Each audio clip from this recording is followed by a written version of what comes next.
स्वागत है आपका आपके अपने YouTube channel the queen of science में।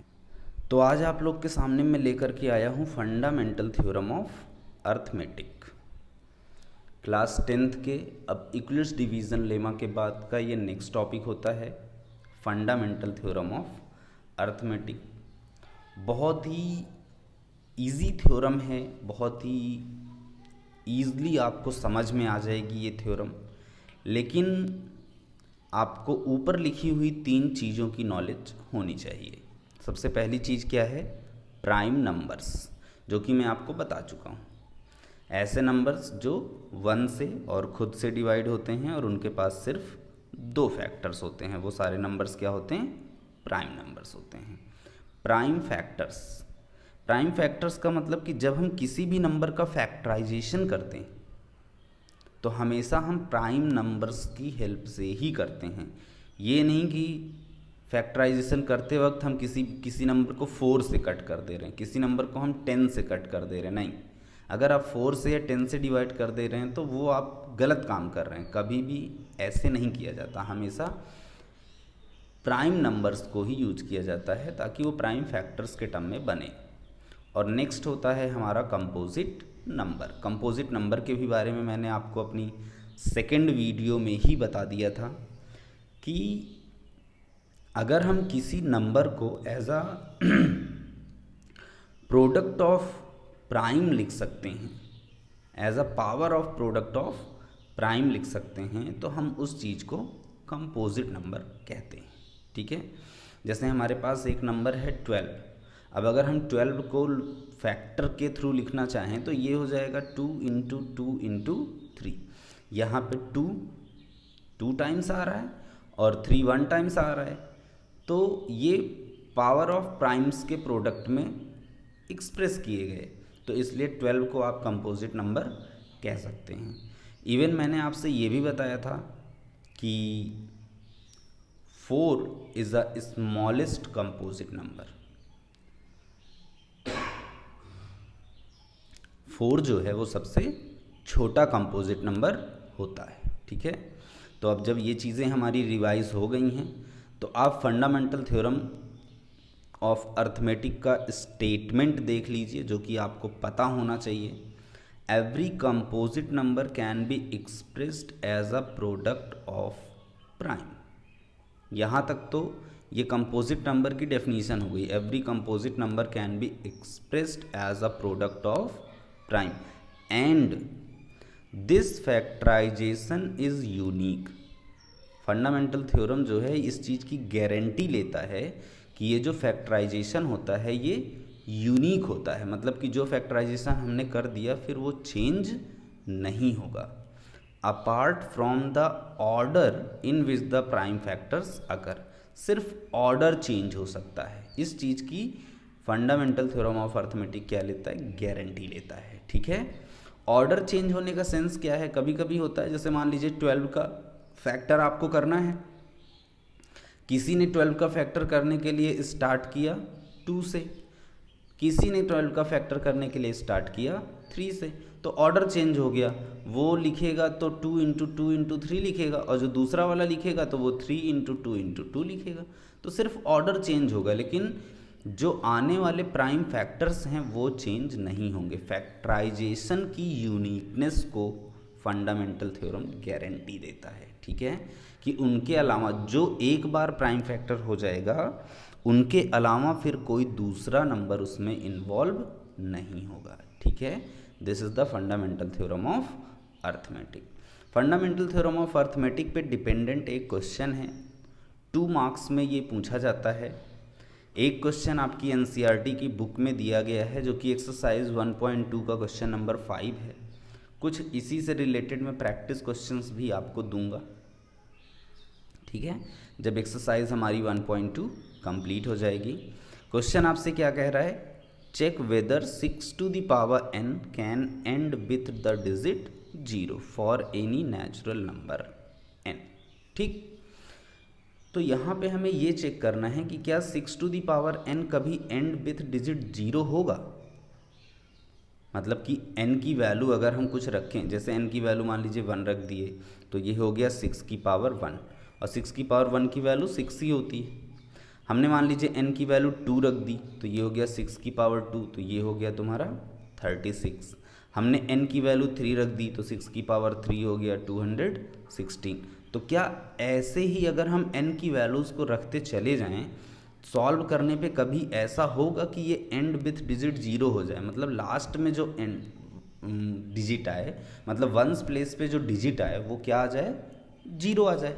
ठीक है, तो इसी चीज़ के लिए हम डिस्कस करने जा रहे हैं। अब जैसे यहाँ पे 6 टू दी पावर n दिया है, तो इसमें जो 6 है उसको प्राइम फैक्टर के फॉर्म में पहले आप लिख लीजिए। क्या लिख सकते हैं, 6 इज इक्वल्स टू 2 इंटू 3। इसके अलावा ज़्यादा से ज़्यादा आप इसको 3 इंटू 2 लिख सकते हैं, सिर्फ ऑर्डर चेंज कर सकते हैं, इसके अलावा और कोई चेंजेस नहीं आएंगे। अब इसके बाद हम इस लैंग्वेज को लिखेंगे।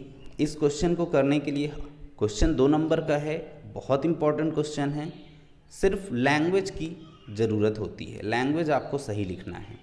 6 to the power n can end with digit 0 कब, if it contain 5 as a prime factor. 6 to the power n ही नहीं, कोई सा भी नंबर जिसकी पावर n है वो एंड विथ डिजिट 0 तभी हो सकता है जब उसमें 5 एज अ प्राइम फैक्टर हो। अगर 5 एज अ प्राइम फैक्टर नहीं है तो फिर वो एंड विथ डिजिट 0 हो ही नहीं सकता। ये मैं आपको श्योर कर रहा हूँ, आप इस चीज़ को एकदम से दिमाग में गांठ बांध लीजिए। ठीक है, but this is not possible due to above factorisation. यहाँ पे हमने ये बताया कि 6 to the power n end with digit 0 हो सकता है, लेकिन अगर इसके पास 5 एज अ प्राइम फैक्टर हो तब। फिर हमने यहाँ पे ये बता दिया कि ये चीज़ पॉसिबल ही नहीं है, क्योंकि ऊपर जो हमने फैक्टराइजेशन 6 का किया 2 इंटू 3, उसके थ्रू तो ये इम्पॉसिबल दिख रहा है, क्योंकि वहाँ पे 5 आ ही नहीं रहा है। और जब ये चीज़ यहाँ पे पॉसिबल नहीं है तो फिर देखिए फिर हम कैसे अपना कंक्लूसिव स्टेटमेंट लिखते हैं। So the uniqueness of the fundamental theorem of arithmetic guarantees, guarantee लेता है फंडामेंटल थ्योरम ऑफ अर्थमेटिक, फिर इस चीज़ की क्या लेता है, गारंटी लेता है that there are no other prime factorisation of 6 to the power n other than 2 and 3। मतलब 6 टू द पावर n में 2 और 3 के अलावा और कोई भी प्राइम फैक्टर्स नहीं होंगे। और हमें क्या चाहिए था, 5 नहीं मिला, और जब 5 नहीं मिला तो इसका मतलब हो गया कि so there is no natural number n for which 6 to the power n, sorry ये 4 हो गया है,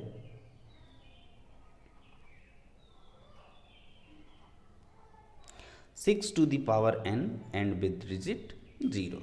मतलब कोई भी ऐसा नेचुरल नंबर हमारे पास नहीं होगा जिसके लिए कि 6 to the power n end with digit 0 हो। ठीक है ना, समझ में आ गया। अब इससे रिलेटेड मैं आपको क्वेश्चन दूंगा, प्रैक्टिस करिएगा। ये क्वेश्चन में थोड़ी सी लैंग्वेज को आपको अपने दिमाग में सिस्टमेटिक सेट करना होता है। मैं फिर से रिवाइज कर दे रहा हूँ। जो नंबर दिया है आप उसका प्राइम फैक्टर कर लीजिए, फिर आप ये बता दीजिए कि ये जो नंबर दिया गया है ये एंड विद डिजिट 0 तभी हो सकता है जब इसमें 5 एज अ प्राइम फैक्टर हो। फिर उसके नीचे आप लिख दीजिए कि बट 5 प्राइम फैक्टर तो इसमें दिख ही नहीं रहा है। फिर आप uniqueness of fundamental theorem of arithmetic का लिख दीजिए कि फंडामेंटल थ्योरम ऑफ अर्थमेटिक की यूनिकनेस ये है कि इसमें कभी भी 5 अब नहीं आ सकता, क्योंकि एक बार हमने फैक्टराइज किया तो 5 नहीं आया। इसका मतलब कि ये एंड विद डिजिट 0 नहीं होगा। अब जैसे 4 टू दी पावर n है तो उसमें भी नहीं होगा, 12 टू दी पावर n है तो उसमें भी नहीं होगा, लेकिन अगर 10 टू दी पावर n होगा, क्योंकि 10 को जब फैक्टराइज करोगे तो 2 इंटू 5 आएगा, तो वहाँ पे 5 एज अ प्राइम फैक्टर है, तो इसलिए वहाँ पे एंड विद डिजिट 0 हो जाएगा। ठीक है, तो क्वेश्चंस मैं आपको दूंगा आगे। अब यहाँ पे हमारे पास नेक्स्ट टॉपिक है HCF and LCM by prime factorisation. आप जानते हैं कि ये आपके लिए नया टॉपिक नहीं है, ये आप कर चुके हैं ऑलरेडी। यहाँ पे जो रूल होता है HCF LCM by prime factorisation में, आप जानते हैं कि अगर दो नंबर्स हमें दिए गए हैं तो उन दोनों नंबर्स का जो प्रोडक्ट होता है वो HCF और LCM के प्रोडक्ट के बराबर होता है। मतलब जो दो नंबर्स दिए गए हैं, अगर हमने उनका HCF और LCM निकाल के और उनको मल्टीप्लाई किया और नंबर्स को मल्टीप्लाई किया तो दोनों चीज़ें आपस में क्या आती हैं, इक्वल आती हैं। बहुत इजी सा है, आपने क्लास 8th में भी इस चीज़ को पहले से पढ़ रखा है, बट फिर से यहाँ पे एक बार करना है। और बोर्ड एग्ज़ाम में इससे रिलेटेड क्वेश्चंस पूछे जाते हैं, इसलिए आपको इस टॉपिक को इतना लाइटली नहीं लेना है कि यार ये तो हमने क्लास 8 में पढ़ रखा है। आप इसको थोड़ा कंसंट्रेट करके ध्यान से पढ़ेंगे, ठीक है। तो अब एक्सरसाइज 1.2 हम लोग कंप्लीट करेंगे। एक क्वेश्चन हम लोगों ने कर लिया है एक्सरसाइज 1.2 का, क्वेश्चन नंबर 5। अब बाकी जितने भी क्वेश्चंस हैं उनको हम लोग लाइन से करने जा रहे हैं, 1 बाई 1। कुछ क्वेश्चंस मैं आपको इस वीडियो में बताऊंगा और बाकी जो रिमेनिंग क्वेश्चंस बचेंगे आपको मैं नेक्स्ट वीडियो में बता दूंगा। तो पहला क्वेश्चन आपका है कि express each number as a product of its prime factors. कौन कौन से नंबर्स हैं, 140, 156, 3825, 5005, 7429। हमें इन्हें सिर्फ as a product of prime लिखना है। तो ये आता है आपको बड़े आराम से। आपने लिखा 140, 2 से डिवाइड किया 70 टाइम्स, फिर 2 से डिवाइड किया 35 टाइम्स, फिर 5 से डिवाइड किया 7 टाइम्स, 7 से डिवाइड किया 1 टाइम्स। तो 140 को आपने लिख दिया 2 into 2 into 5 into 7 as a product of prime हो गया। ये सारे नंबर्स क्या हैं, प्राइम हैं। इसके बाद नेक्स्ट है आपका 156, 3825, 5005, ये सब आप कर लीजिएगा, बहुत इजी हैं। 7429 मैं कर दे रहा हूँ। 7429 सबसे पहले 17 से डिवाइड होगा। 17 से पहले और कोई ऐसा नंबर नहीं है जो कि इसे डिवाइड करे। 17 से ये डिवाइड होगा 437 टाइम्स। पहले 4 टाइम्स डिवीज़न जाएगा, फिर 3 टाइम्स और फिर 7 टाइम्स। फिर 19 से डिवाइड होगा ये नंबर कितने टाइम्स, 23 टाइम्स। और फिर आप जानते हैं 23 एक प्राइम नंबर है, तो ये 23 से ही डिवाइड होगा 1 टाइम्स। तो 7429 का प्राइम फैक्टर हो गए 17 इंटू 19 इंटू 23, ठीक है। ये 156, 3825 एंड 5005 ये मैं छोड़ रहा हूँ, ये आप कर लीजिएगा। प्राइम फैक्टर करना इजी चीज़ है आपके लिए। नेक्स्ट क्वेश्चन की तरफ हम लोग मूव कर रहे हैं। नेक्स्ट क्वेश्चन है हमारे पास कि find the LCM and HCF of the following pair of integers and verify that LCM into HCF is equals to product of the two numbers. Product of HCF and LCM is equals to product of the two numbers, ठीक है। और questions कौन कौन से हैं, 3 parts हैं, 26 and 91, 510 and 92, 336 and 54। तो मैं आपके लिए ये थर्ड वाला कर रहा हूँ और बाकी जो 2 बचेंगे ये आप अपने आप से प्रैक्टिस कर लीजिएगा। 336 को पहले हमने प्राइम फैक्टर कर दिया, फिर हमने 54 को प्राइम फैक्टर कर दिया। प्राइम फैक्टर करना आपको आता है, और अगर किसी को नहीं आता है तो बेटा आप इसको बस 2 मिनट का टाइम दीजिएगा। कुछ नंबर्स आप अपने मन में सोच के और फटाफट करना शुरू करिएगा। एक बार आपका ये रिवाइज हो जाएगा और आ जाएगा, ठीक है। जो मैंने किया है उसको आप एक बार ध्यान से देख भी लीजिएगा, ठीक।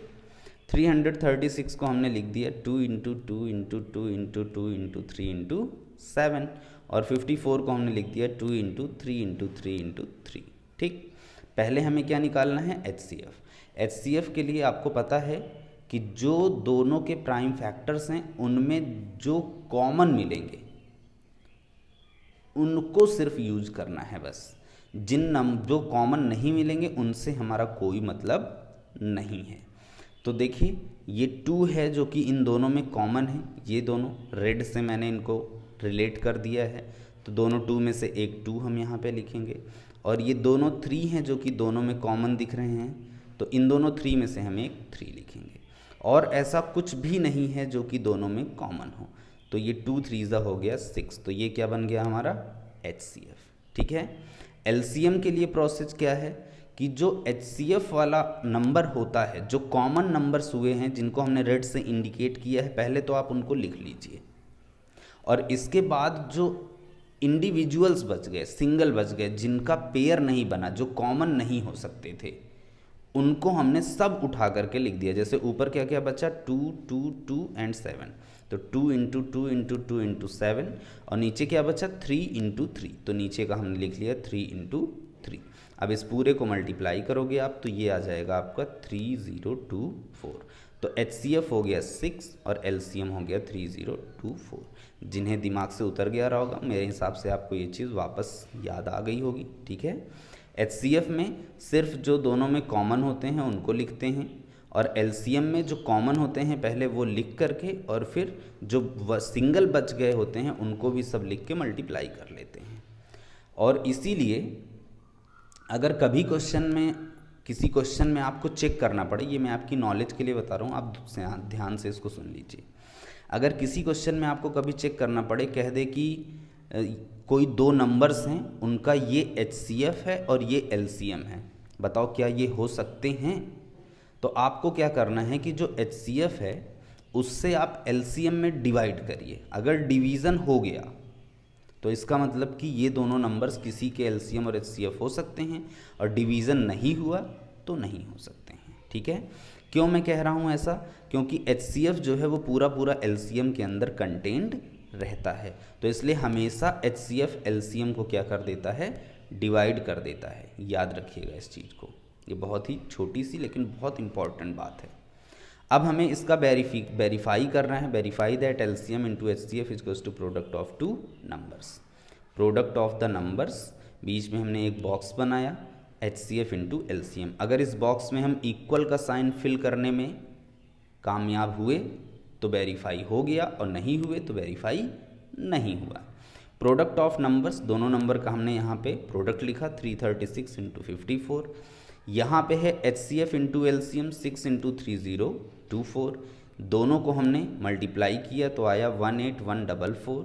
ये भी हमने मल्टीप्लाई किया तो ये आ गया 18144। तो बीच में हम आराम से क्या साइन लगा देंगे, इक्वल का। तो इस अकॉर्डिंग ये हमारा वेरीफाई हो गया, ठीक है। तो ये हमारा सेकंड क्वेश्चन था। बाकी जो क्वेश्चन इस एक्सरसाइज के बच रहे हैं वो मैं आपको नेक्स्ट वीडियो में एक्सप्लेन करूँगा। आई होप आपको ये समझ में आया होगा। जो क्वेश्चंस के कुछ पार्ट बीच में छूट रहे हैं, ये मैं आप लोग को सजेशन दे रहा हूँ कि वीडियो ख़त्म होते ही आप तुरंत कॉपी उठाइए, पेन उठाइए, और जो भी कुछ पार्ट छूट गए हैं आप उनको कर डालिए। अगर मैं उन पार्ट्स को छोड़ रहा हूँ तो इसका मतलब है कि मुझे इतना कॉन्फिडेंस है कि इतना समझाने के बाद आप उन पार्ट्स को कर लेंगे, इसीलिए मैं उन पार्ट्स को छोड़ता हूँ। अगर मुझे ऐसा लगे कि नहीं आप नहीं कर पाएंगे तो मैं ज़रूर से उन पार्ट्स को बता दूँ, बट फिर भी अगर आपको प्रॉब्लम होती है तो आप कमेंट बॉक्स में कमेंट करके मुझसे उन क्वेश्चंस को पूछ सकते हैं। ओके।